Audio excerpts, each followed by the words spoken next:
Hello students, आज हम पढ़ेंगे पाइथागोरस थ्योरम के बारे में, जो कि ट्रिग्नोमेट्री में बहुत ज़्यादा यूज़ होती है। जैसे हमने साइन, कोस, टेन इन सब के बारे में पढ़ा, तो इन सब के जो फॉर्मूलाज थे हमारे P upon H, B upon H, P upon B, इन सब का यूज़ करने के लिए हमें पाइथागोरस थ्योरम के बारे में पता होना बहुत ज़रूरी है। तो आइए सबसे पहले उसी में पढ़ते हैं। जैसा कि हमने पढ़ा था, राइट एंगल ट्रायंगल में 3 साइड्स होती हैं, मतलब समकोण त्रिभुज में 3 भुजाएं होती हैं, जिनको हमने क्या बोलते थे? लंब, आधार और कर्ण, परपेंडिकुलर, बेस और हाइपोटेन्यूज। आज उनका रिलेशन पढ़ेंगे, उसे हम कहते हैं पाइथागोरस थ्योरम। उसमें क्या होता है? एच का square is equals to P का स्क्वायर प्लस बी का स्क्वायर, मतलब कर्ण का स्क्वायर बराबर लंब का स्क्वायर प्लस आधार का स्क्वायर।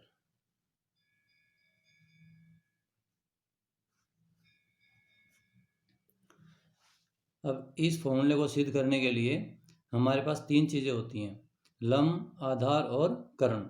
इन तीनों में हमारे पास कुछ फिक्स वैल्यूज़ होती हैं। वैसे तो खैर सभी वैल्यूज़ में हम निकाल सकते हैं, मगर किसी का रूट में आएगा, किसी का डेसिमल में आएगा, लेकिन जो पूरी पूरी संख्याएं होती हैं वो कुछ नंबर्स होते हैं। जैसे कि फॉर एग्जांपल 3, 4 और 5। 3 का स्क्वायर कितना होता है? 9। 4 का स्क्वायर कितना होता है? 16। 5 का स्क्वायर कितना होता है? 25। तो देखो 9 प्लस 16 कितना होता है? 25। तो इसका मतलब ये जो 3 नंबर्स हमने लिखे 3, 4, 5, ये तीनों पाइथागोरियन ट्रिपलेट है। इसको हम क्या कहते हैं? पाइथागोरियन ट्रिपलेट, जिससे कि पाइथागोरस थ्योरम लग जाए, जिससे कि ऐसे तीनों नंबर्स बन जाए जिससे दोनों साइड इक्वल आ जाए। कर्ण का स्क्वायर बराबर होना चाहिए लंब का स्क्वायर प्लस आधार का स्क्वायर, मतलब हाइपोटेन्यूज का स्क्वायर इक्वल होना चाहिए परपेंडिकुलर के स्क्वायर और बेस के स्क्वायर के सम के। अब इस तरह के और भी कुछ नंबर्स होते हैं जो कि हमें अच्छे से याद करने पड़ेंगे, और नंबर्स मैं आपको बता देता हूँ कौन से होते हैं। कुछ फिक्स नंबर्स है जो ज़्यादातर यूज होते हैं, 3, 4, 5, 5, 12, 13,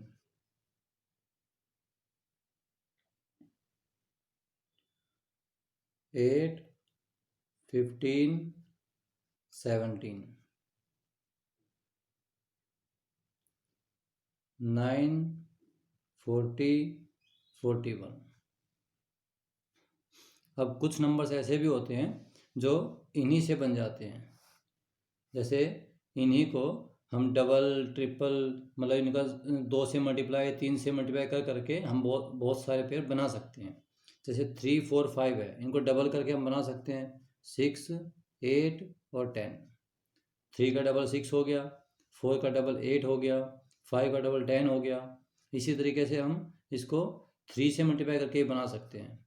जैसे 3 को 3 से इंटू करेंगे तो 9, 4 को 3 से इंटू करेंगे तो 12, 5 को 3 से इंटू करेंगे तो 15। ये भी एक पेयर बन सकता है। तो इस तरह से पाइथागोरस ट्रिपलेट हम बहुत सारे बना सकते हैं। जैसे हमने 2 से मल्टीप्लाई किया, 3 से मल्टीप्लाई किया, तो ऐसे हम इसको 4 से मल्टीप्लाई कर सकते हैं। 4 से अगर इसको मल्टीप्लाई करो तो क्या बनेगा? 4 3 जा 12, 4 4 जा 16, 4 5 जा 20। 4 3 जा 12, 4 4 जा 16, 4 5 जा 20। ये भी एक पाइथागोरियन ट्रिपलेट बन सकता है। अब जैसा कि मैंने बताया था, सबसे बड़ी जो साइड होती है उसको हम हाइपोटेन्यूज कहते हैं, मतलब कर्ण, जो सबसे बड़ी भुजा होती है। तो इनमें सबसे बड़ी भुजा से 20 है, तो वो तो हाइपोटेन्यूज हो गया, और बाकी दोनों क्या हो गए? परपेंडिकुलर और बेस। अब इसी तरीके से और भी पेयर बन सकते हैं। जैसे हमने इनको किया, ऐसे हम इनको भी कर सकते हैं। 4 की बजाय 5 से भी मल्टीप्लाई करके बना सकते हैं। तो इस तरह के बहुत सारे पेयर बन जाते हैं। अगर हमें ये सब पेयर याद होंगे तो हम इनके आंसर्स डायरेक्ट दे सकते हैं, अदरवाइज हमें ये सब निकालने पड़ेंगे इस फॉर्मूले से, पाइथागोरस थ्योरम से।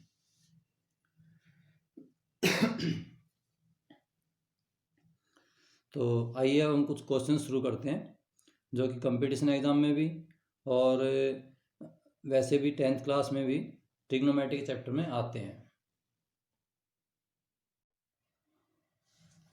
जैसे कि पहला क्वेश्चन हमारे पास ये है, cosec theta is equals to 5/3 हो तो sine theta is equals to क्या होगा। हमसे पूछा गया है कि कोसेक थीटा की वैल्यू 5/3 है तो साइन थीटा की वैल्यू क्या होगी। अब देखो, अगर हम इसको P/B वाले फॉर्मूला के अकॉर्डिंग करते हैं तो सबसे पहले हमें पता होना चाहिए कि कोसेक थीटा का फॉर्मूला क्या था। हमने शुरू में याद किए थे, कोसेक थीटा का फॉर्मूला था H/P और उसकी वैल्यू हमें दे रखी है 5/3। तो मतलब ये हुआ कि H की वैल्यू हम 5 मान लें और P की वैल्यू हम 3 मान लें, क्योंकि H के सामने 5 है और P के सामने 3 है। तो उससे हम साइन थीटा की वैल्यू भी निकाल सकते हैं। अब साइन थीटा का फॉर्मूला क्या था वो हमें याद होना चाहिए। साइन थीटा का फॉर्मूला था कोसेक का उल्टा, मतलब P/H। तो अगर हम P की वैल्यू 3 और H की वैल्यू 5 रख दें तो वो वैल्यू हमारी साइन थीटा की आ जाएगी। साइन थीटा की वैल्यू हो गई 3/5। अब इसमें अगर हमें एक फॉर्मूला और याद हो तो हम इसको डायरेक्ट भी आंसर दे सकते हैं। जैसा कि हमें पता है कि साइन थीटा की वैल्यू कोसेक थीटा की वैल्यू का उल्टा होता है, तो इसलिए हम डायरेक्ट उसको उल्टा भी कर सकते हैं। ज़रूरी नहीं कि हम उसको H/P P/S लिखें। हम डायरेक्ट क्या कर सकते हैं, 5/3 उसकी वैल्यू है कोसेक की, तो साइन की वैल्यू क्या होगी, उसका उल्टा। 5/3 का उल्टा क्या होता है, 3/5। तो हम इसका आंसर डायरेक्ट भी दे सकते थे। ये कोई ज़रूरी नहीं है कि हम पहले H की वैल्यू पता लगाएं फिर P की वैल्यू पता लगाएं, लेकिन इसमें पता होना चाहिए कि साइन थीटा कोसेक थीटा का उल्टा होता है। तो आइए अब हम अगला क्वेश्चन करते हैं। तो ये है हमारा सेकंड क्वेश्चन कि tan थीटा की वैल्यू 5/12 है, तो हमें बताना है कोस थीटा की क्या वैल्यू होगी, कोस थीटा किसके बराबर होगा वो हमें बताना है। तो इसके लिए देखो, हमें सबसे पहले tan थीटा का फॉर्मूला पता होना चाहिए। tan थीटा का फॉर्मूला क्या होता है, P/B, और वो हमें दे रखी है 5/12 के इक्वल। तो इससे हमारे पास P की वैल्यू कितनी हुई 5 और B की वैल्यू हम कितनी मान सकते हैं 12। P की वैल्यू 5 मान लो, B की वैल्यू 12 मान लो। तो अब उसके अकॉर्डिंग हमें पता होना चाहिए कि H की वैल्यू क्या होगी। अभी थोड़ी देर पहले ही मैंने आज की क्लास में ही सबसे पहले बताए थे पाइथागोरियन ट्रिपलेट, जो कि हमें याद करने पड़ेंगे। उसमें एक ट्रिपलेट था 5, 12 और 13, 5, 12 और 13। तो इसका मतलब क्या होता है कि अगर P और B 5 और 12 होंगे तो हाइपोटेनस कितना होगा 13। हम बिना पाइथागोरस थ्योरम के भी इस ट्रिपलेट को डायरेक्टली याद कर सकते हैं। अदरवाइज अगर हमें याद नहीं है तो हमें इसको फाइंड करना पड़ेगा पाइथागोरस थ्योरम से। तो सबसे पहले हमारे पास H की वैल्यू पता लग गई, B की वैल्यु पता लग गई, P की वैल्यू पता लग गई। अब हमें क्या बताना है, कोस थीटा की वैल्यू। तो कोस थीटा का फॉर्मूला क्या होता है, कोस थीटा का फॉर्मूला था B/H। अब B हमारा कितना है 12 और H हमारा कितना है 13। तो कोस थीटा की वैल्यू क्या हो गई 12/13। हमारा आंसर 12/13।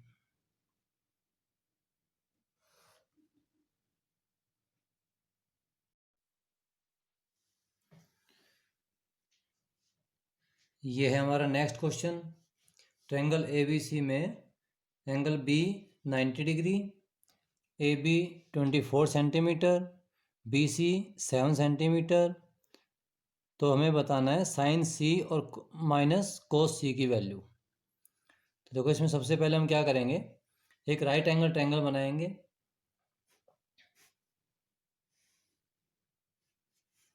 जिसमें एंगल B हमें 90 डिग्री बोला हुआ है और ट्रायंगल का नाम इसने बताया है ABC। तो देखो, हमें B पे तो राइट एंगल लेना है, बाकी A और C को हम कहीं भी ले सकते हैं, हमारी मर्जी है हम A को यहाँ लिखें या फिर यहाँ लिखें। अब इसमें बोला हुआ है हमें फाइंड करना है साइन C और कोस C। तो देखो, यहाँ पता लग रहा है कि थीटा की जगह हमारा C पॉइंट है, मतलब थीटा जो होगा वो C पॉइंट पे होगा, तो यहाँ पे हमारा थीटा है। अब जैसा कि हमने फर्स्ट क्लास में पढ़ा था कि थीटा के सामने क्या होता है, परपेंडिकुलर होता है। तो हमारा परपेंडिकुलर हो गया AB, और 90 डिग्री के अपोजिट क्या होता है, हाइपोटेन्यूज होता है। तो हमारा 90 डिग्री के अपोजिट क्या हो गया हाइपोटेन्यूस, मतलब हाइपोटेन्यूस हो गया AC। अब 3 साइड्स होती हैं, परपेंडिकुलर हमारे पास हो गया, हाइपोटेन्यूस हमारे पास हो गया, तो थर्ड साइड जो बची वो हमारा क्या है, बेस। तो ये हमारा हो गया बेस। अब इसमें वैल्यूज हमें किस किस की दे रखी है, वो देखो। AB की वैल्यू हमें दे रखी है 24 सेंटीमीटर, तो परपेंडिकुलर तो 24 हो गया। BC बोला हुआ है इसने 7, मतलब बेस हमारा हो गया 7। अब हमें चाहिए यहाँ पे हाइपोटेन्यूस।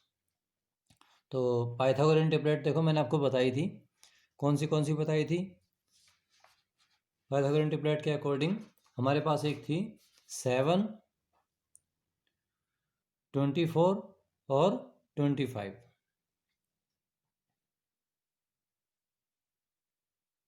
अगर परपेंडिकुलर और बेस 7 और 24 हैं तो हाइपोटेन्यूस क्या होगा, 25।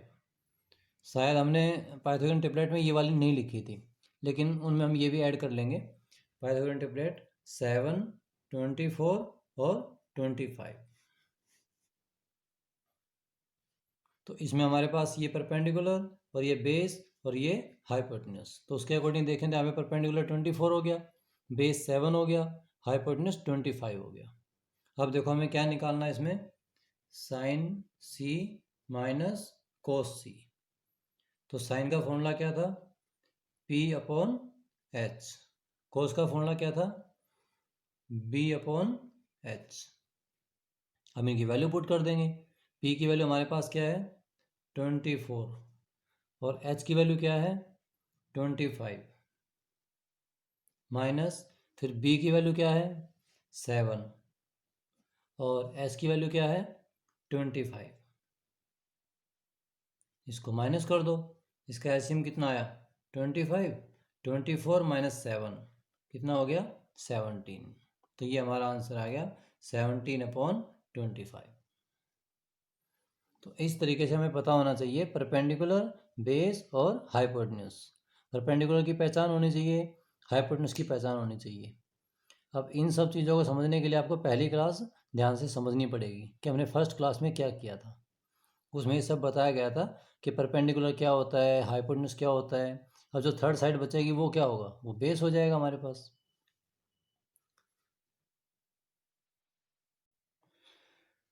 अब हम चलते हैं नेक्स्ट क्वेश्चन पे। देखो नेक्स्ट क्वेश्चन में क्या है, हमें एक राइट एंगल ट्रायंगल गिवन है PQR। इसमें राइट एंगल हमारे पास है Q पॉइंट पे, और इसमें दो साइड्स हमारे पास गिवन है। एक तो PQ 12 सेंटीमीटर दे रखी है, और एक PR 13 सेंटीमीटर दे रखी है। और हमें फाइंड क्या करना है, tan P minus cot R। तो इसमें जो थीटा है वो दोनों में चेंज हुआ है। tan में जब वैल्यू हमें निकालनी है तो थीटा हमारा P पॉइंट पे है, मतलब यहाँ पे थीटा है। लेकिन जब हमें कोट में वैल्यू निकालनी है तो वहाँ थीटा किस पे है, R पॉइंट पे है, मतलब यहाँ पर थीटा है। तो उससे क्या होता है, थीटा के सामने हमेशा परपेंडिकुलर होता है, तो उसके अकॉर्डिंग हमारा परपेंडिकुलर और बेस ये चेंज हो जाएंगे। जब हम P पॉइंट पे थीटा लेंगे तो हमारा परपेंडिकुलर कौन सा होगा, QR, क्योंकि P के सामने क्या है, QR है। लेकिन जब हम R पॉइंट पे थीटा रखेंगे तो हमारा परपेंडिकुलर कौन सा होगा, R के सामने PQ। तो ये हमारा परपेंडिकुलर होगा। लेकिन सबसे पहले हमारे पास एक साइड की और कमी है, यहाँ पे QR हमारे पास नहीं है। तो जैसा कि हमें पता है पाइथागोरन ट्रिपलेट में 12 और 13 के साथ क्या होता था, 5। ये ट्रिपलेट हमने लिखी थी 5, 12 और 13। 13 अगर हाइपोटेन्यूस है तो ये दोनों होंगे परपेंडिकुलर और बेस। तो अब यहाँ पे हमारे पास थर्ड साइड पता नहीं हमें, तो वो हमारे पास हो गई 5 सेंटीमीटर, जैसा कि ट्रिपलेट में लिखा हुआ है। तो अब हम बढ़ते हैं आगे। tan P की वैल्यू निकालने के लिए परपेंडिकुलर क्या होगा, वो देखो। P की वैल्यू निकालने के लिए परपेंडिकुलर होगा हमारा 5, तो इसमें हमारा 5 हो गया। और बेस कौन सा होगा, जब ये परपेंडिकुलर है और 13 हाइपोटेन्यूस है तो बेस क्या बचा, 12, तो यहाँ पे हो गया 12। जैसे कि tan का हमें फॉर्मूला पता है, परपेंडिकुलर अपॉन बेस, तो परपेंडिकुलर ये हो गया और बेस 12 हो गया, तो 5/12। अब ऐसे ही कोट R की वैल्यू निकालेंगे। जब उसमें हम R पे थीटा रखेंगे तो हमारा परपेंडिकुलर कौन सा होगा, R के सामने क्या है, 12, और बेस कौन सा होगा, 5। अब हमारे पास कोट के फॉर्मूले की बारी आती है। कोट का फॉर्मूला होता क्या है?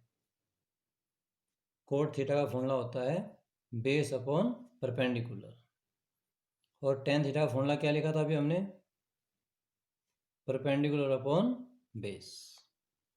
तो टेन वाले में तो हमने लिखा था तो परपेंडिकुलर अपॉन बेस। अब हम कोट वाले में क्या लिखेंगे? Base upon perpendicular. जैसा कि हमें पता है कोट जो होता है वो टेन का उल्टा होता है। तो अब लिखते हैं कोट में बेस हमें पहले देखना पड़ेगा। तो बेस कहाँ पे होगा? जब आर पे थीटा है तो ये तो परपेंडिकुलर हो गया, तो बेस कौन सा बचा? 5। तो यहाँ पे 5 आ गया। और इसके नीचे क्या लिखना होता है? परपेंडिकुलर।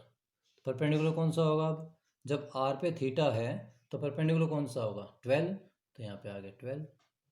तो अब देखो क्या हुआ, 5/12 माइनस 5/12, तो मतलब आंसर क्या आया? 0। जब दोनों सेम टर्म है तो कट गई, आंसर क्या आया? 0। इस तरीके से हमें समझना पड़ेगा जब थीटा चेंज होता है तो उसमें परपेंडिकुलर और बेस ये दोनों भी चेंज हो जाते हैं, मगर हाइपोटेनस कभी भी चेंज नहीं होता, क्योंकि हाइपोटेनस जो होता है वो हमेशा लॉन्गेस्ट साइड होती है। या फिर हम ये भी कह सकते हैं कि 90 डिग्री के सामने जो एंगल होता है, 90 डिग्री के सामने जो साइड होती है वो हमेशा हाइपोटेनस होती है। तो आइए हम चलते हैं नेक्स्ट क्वेश्चन पे। अब हम करते हैं बिल्कुल सेम टाइप का ये भी ऐसा ही क्वेश्चन।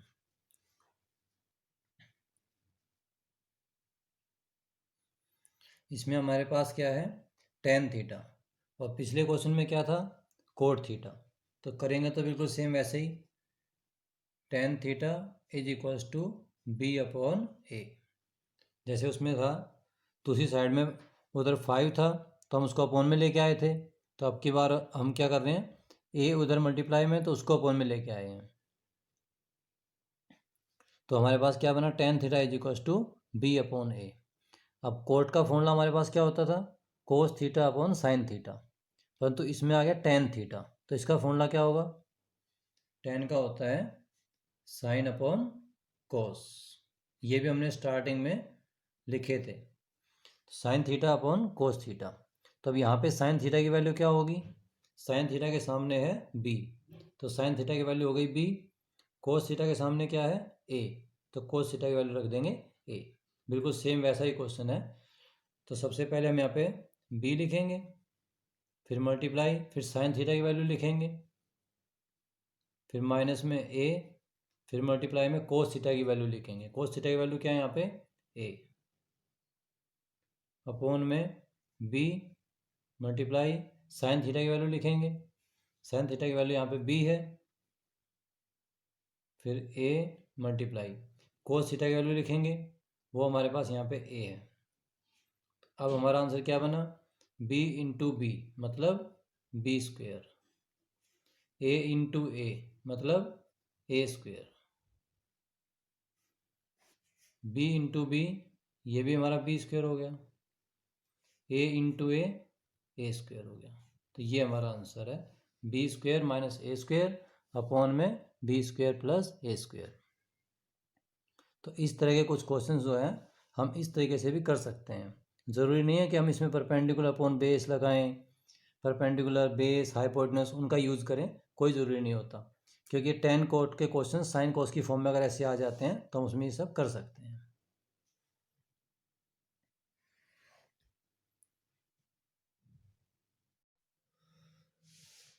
अब ये है हमारा नेक्स्ट क्वेश्चन। वैसे तो देखने में वैसे ही लग रहा है, टेन ए की वैल्यू है हमारे पास और साइन ए इंटू कोस ए हमें निकालना है। साइन ए इंटू कोस ए की वैल्यू हमें बतानी है। तो अगर हम पिछले क्वेश्चंस की तरह इसको करें तो हमारा आंसर क्या आना चाहिए?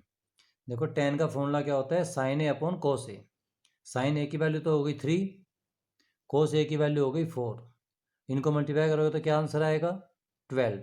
मगर ये बिल्कुल गलत है, क्योंकि ये क्वेश्चन पिछले क्वेश्चन के जैसा नहीं है। पिछले जो हमने दोनों क्वेश्चंस किए थे उनमें कुछ अलग था, वो हमें समझना पड़ेगा क्या था। देखो ऊपर इधर भी साइन था, इधर भी साइन था, इधर भी कोस था, यहाँ भी कोस था, मतलब ऊपर भी दोनों साइन कोस आ गए, नीचे भी साइन कोस आ गए, एक तरह से प्लस माइनस की फॉर्म में आ गए। तो इस टाइप की जो फॉर्म होती है उनमें हम कर सकते हैं, जो हमने पिछले क्वेश्चन में किया था वो हम उनमें कर सकते हैं, लेकिन ऐसी फॉर्म में नहीं कर सकते, क्योंकि अपॉन में भी नहीं लिखा हुआ है और ऊपर नीचे इसमें कुछ सेम टाइप की टर्म्स भी नहीं लिखी हुई हैं। वहाँ पे क्या होता है, मान लो यहाँ पे साइन कोस है तो यहाँ पे कोस साइन हो सकता है, कोई प्रॉब्लम नहीं है। दोनों में कोस कोस हो सकता है, दोनों में साइन साइन हो सकता है, कोई दिक्कत नहीं, वहाँ सब हो सकता है। मगर यहाँ क्या है, मल्टीप्लाई की फॉर्म में है, अपॉन में भी कुछ नहीं लिखा हुआ है, तो इसमें हम ये सब नहीं कर सकते। इसलिए हमें ध्यान रखना पड़ेगा कि इस टाइप के क्वेश्चंस को करने के लिए हमें वही करना पड़ेगा, परपेंडिकुलर, बेस और हाइपोटेनस का यूज। तो जैसा कि हमें पता है tan का फॉर्मूला क्या होता है, P अपॉन B।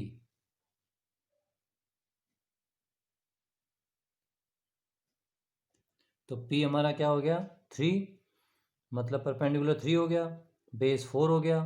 तो जैसा कि हमें ट्रिपलेट का पता है 3 4 5, 3 4 5, परपेंडिकुलर ये है, बेस ये है, तो हाइपोटेनस क्या होगा 5। तो अब हमारे पास परपेंडिकुलर, बेस और हाइपोटेनस तीनों साइड्स हमारे पास हैं। परपेंडिकुलर 3 हो गया, बेस 4 हो गया और हाइपोटेनस 5 हो गया। अब हम इनका यूज़ करके आंसर भी निकाल सकते हैं। साइन ए का फॉर्मूला क्या था, P अपॉन H। कोस ए का फॉर्मूला क्या होता था, B अपॉन H। अब P की वैल्यू क्या है हमारे पास 3, H की वैल्यू कितनी है 5, बेस की वैल्यू कितनी है 4 और H की वैल्यू कितनी है 5। तो ये हमारा साइन ए हो गया, P अपॉन H। P की वैल्यू रख दी, H की वैल्यू रख दी। अब कोस ए की वैल्यू हमने निकाल ली B अपॉन H, ये कोस ए हो गया। अब करना है इनको मल्टीप्लाई, तो मल्टीप्लाई करेंगे तो क्या आएगा, 3 4 जा 12 और 5 5 जा 25। 3 इंटू 4 कितना होता है 12 होता है, 5 इंटू 5 कितना होता है 25। तो ये हमारा आंसर आ गया 12 अपॉन 25।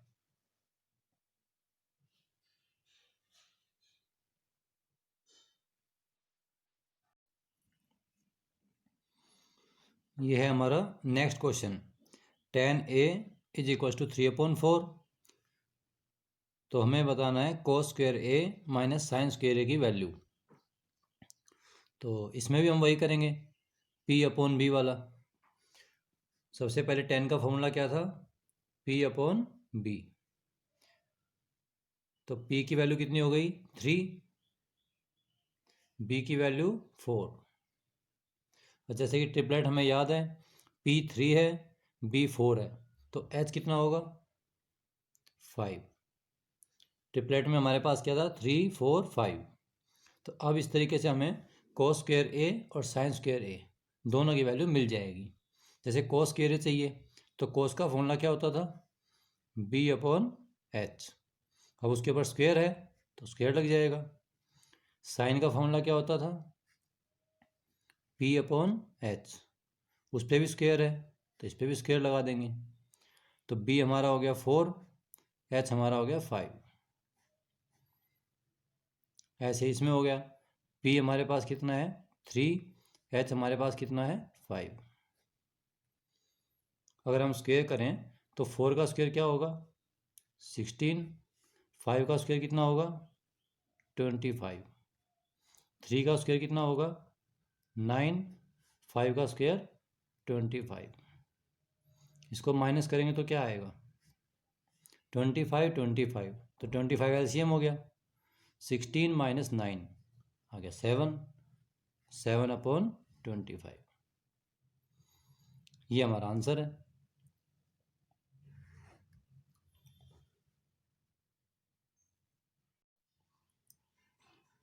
तो हमारा नेक्स्ट क्वेश्चन क्या है, tan A is equal to 4 upon 3 और हमें फाइंड करना है under root 1 minus sine A upon में 1 प्लस साइन A। तो इसके लिए हमें ओनली साइन A की वैल्यू चाहिए, tan A की वैल्यू तो है ही हमारे पास, हमें सिर्फ चाहिए साइन A की वैल्यू।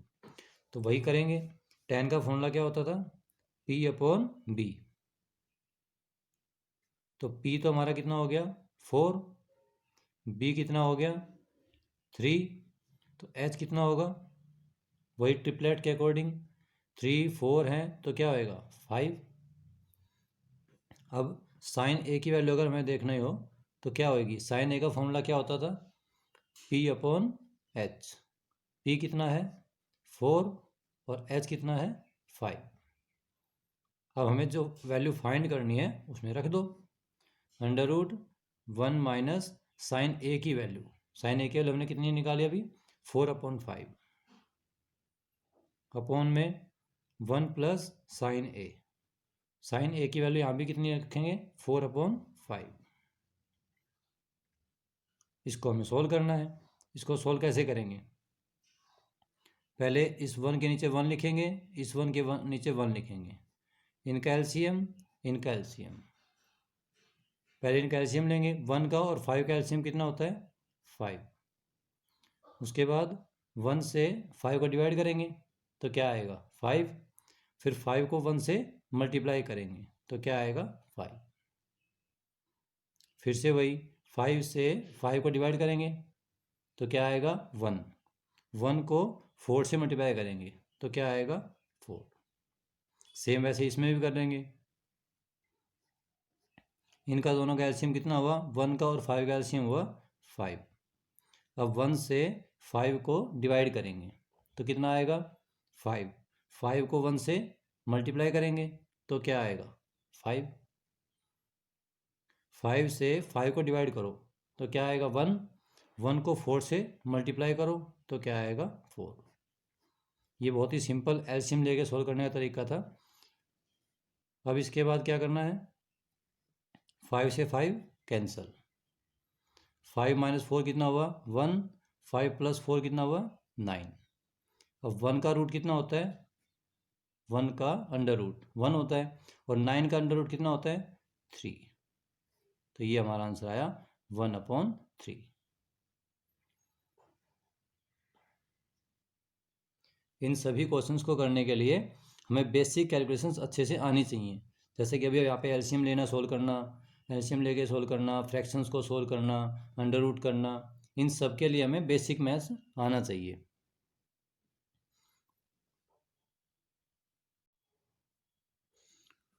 हमारा नेक्स्ट क्वेश्चन क्या है, सेक ए इज इक्वल टू 25/7। हमें फाइंड क्या करना है साइन स्क्वायर ए। तो हम वैसे ही करेंगे। सबसे पहले हमें सेक का फॉर्मूला पता होना चाहिए, जो कि हमने फर्स्ट क्लास में सारे फॉर्मूलाज किए थे। सेक ए का फॉर्मूला क्या होता था h/b।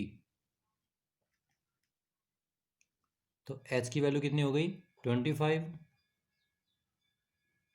b की वैल्यू कितनी हो गई 7, तो p की वैल्यू क्या होगी, ये हमने ट्रिपलेट भी लर्न किया था 7, 24, 25। अभी कुछ क्वेश्चंस पहले एक क्वेश्चन में बताया था 7, 24, 25। तो परपेंडिकुलर कितना होगा हमारा 24। अब उसके बाद हमें निकालना है साइन स्क्वायर ए। तो साइन ए का फॉर्मूला क्या होता है, साइन ए का फॉर्मूला होता है p/h। हमें निकालना है साइन स्क्वायर ए। तो पहले p/h करेंगे। p हमारा कितना है 24 अपॉन में h करेंगे, h कितना है 25। लेकिन इसने पूछा हमसे साइन स्क्वायर ए, मतलब इसका स्क्वायर। ये हमारी जो वैल्यू हुई वो साइन ए की वैल्यू हो गई। हमें निकालना है इसका स्क्वायर। तो अब इसका स्क्वायर क्या होता है 24 का स्क्वायर कितना होता है 576। 25 का स्क्वायर कितना होता है 625। ये हमारा आंसर आ गया।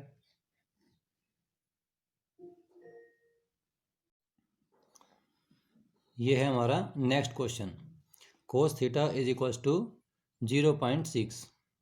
तो हमें बताना है 5 sine theta minus 3 tan theta क्या होगा। तो देखो इसमें क्या है, डायरेक्ट हमें पाइथागोरस ट्रिपलेट नहीं है, नहीं गिवन हुआ। तो इसमें हम क्या करेंगे, पहले इसको सॉल्व करेंगे। 0.6 है तो पहले इसका पॉइंट हटाएंगे, पॉइंट हटा के नीचे क्या आएगा 10। जैसा कि आपको पता होगा पॉइंट के बाद एक डिजिट है तो इसमें नीचे 10 आता है।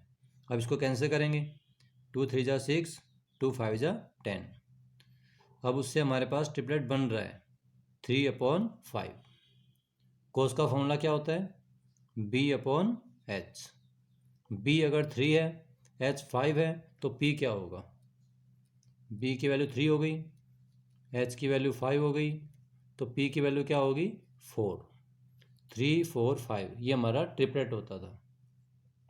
तो अब हम साइन थीटा टेन थीटा दोनों फाइंड कर सकते हैं। साइन थीटा के लिए फॉर्मूला क्या था? P/H मतलब 4/5। और टेन थीटा के लिए फॉर्मूला क्या था? P/B मतलब 4/3। अब हमें क्या निकालना है? 5 साइन थीटा मतलब 5 multiply sine theta. Sine theta कितना आया हमारा? 4/5। उसके बाद माइनस में 3 टेन थीटा। टेन थीटा की वैल्यू कितनी आई है? 4/3। तो क्या होगा? 5 से 5 कैंसिल, 3 से 3 कैंसिल, तो क्या बचा यहाँ पे? 4 - 4 मतलब 0। तो इसका आंसर आया 0। अगर डायरेक्ट हमें कोई फ्रैक्शन गिवन नहीं है तो उसमें हम थोड़ा सा सॉल्व करके भी बना सकते हैं। जैसे इसमें हमने क्या किया? डेसिमल रिमूव किया, डेसिमल हटाने से हमारी फ्रैक्शन बनी, वहाँ से हमें बेस और हाइपोटेन्यूस दोनों पता लग गए, तो उससे हमने ट्रिपलेट बनाया और डायरेक्ट हमारा पी आ गया। तो इस तरीके से भी कुछ क्वेश्चंस होते हैं। तो ये है हमारा नेक्स्ट क्वेश्चन, 5 cot थीटा = 4। अगर ये हमारे पास गिवन हो तो हमें फाइंड क्या करना है? 5 साइन थीटा -3 कोस थीटा और अपॉन में साइन थीटा +2 कोस थीटा। तो अब देखो इसको हम सबसे पहले कैसे करेंगे।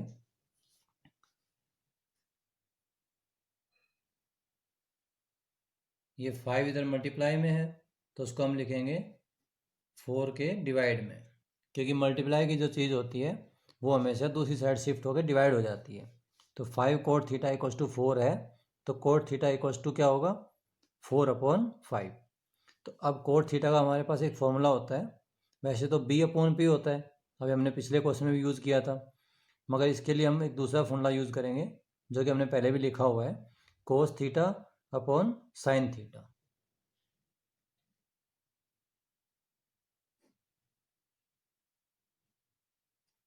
हम वैसे तो इसमें B/P करके भी कर सकते हैं, मगर उस तरीके से क्वेश्चन बड़ा हो जाएगा। जैसा कि हमें फाइंड करना है, जो हमें इसमें वैल्यू बतानी है वो थोड़ी बड़ी टर्म है और उसके अंदर साइन और कोस दोनों हैं, तो इसलिए हमें ये फॉर्मूला यूज़ करना चाहिए जिससे कि हम जल्दी से जल्दी इसका आंसर निकाल सकें। कंपटीशन में तो हमें टाइम बचाना होता है, तो इसलिए कंपटीशन के अकॉर्डिंग अगर हम देखेंगे तो इसमें टाइम बचेगा अगर हम इस तरीके से इसको करते हैं। तो सबसे पहले कोट का फॉर्मूला क्या हुआ? कोस थीटा अपॉन साइन थीटा। तो यहाँ से हमें पता लगा कोस थीटा की वैल्यू होगी 4 और साइन थीटा की वैल्यू होगी 5। जैसे कि हम रेशियो के अकॉर्डिंग लेते हैं, कोस और साइन का रेशियो हो गया 4/5, तो कोस थीटा की वैल्यू तो 4 लेंगे और साइन थीटा की वैल्यू 5 लेंगे, बस उसमें पुट कर दो, आंसर आ जाएगा। तो देखो सबसे पहले क्या करेंगे यहाँ पे, 5 इंटू में साइन थीटा, तो साइन थीटा की वैल्यू कितनी है? 5। उसके बाद माइनस, फिर 3 into cos theta, cos theta की वैल्यू कितनी है यहाँ पे? 4, अपॉन में साइन थीटा लिखा है, तो साइन थीटा की वैल्यू कितनी है? 5 प्लस 2 इंटू कोस थीटा की वैल्यू यहाँ से देखें 4, तो यहाँ पे हो गई 4। इस तरीके से इसको कैलकुलेट करेंगे तो आंसर क्या आएगा? 5 5 × 25, 3 4 × 12, 2 4 × 8, तो हमारा आ गया 25 - 12 13 और 5 + 8 13, तो कट करके आंसर आया 1। इस तरीके से हम इसमें जल्दी से जल्दी इसका आंसर निकाल सकते हैं। ओके स्टूडेंट्स, बाकी हम करते हैं नेक्स्ट क्लास में।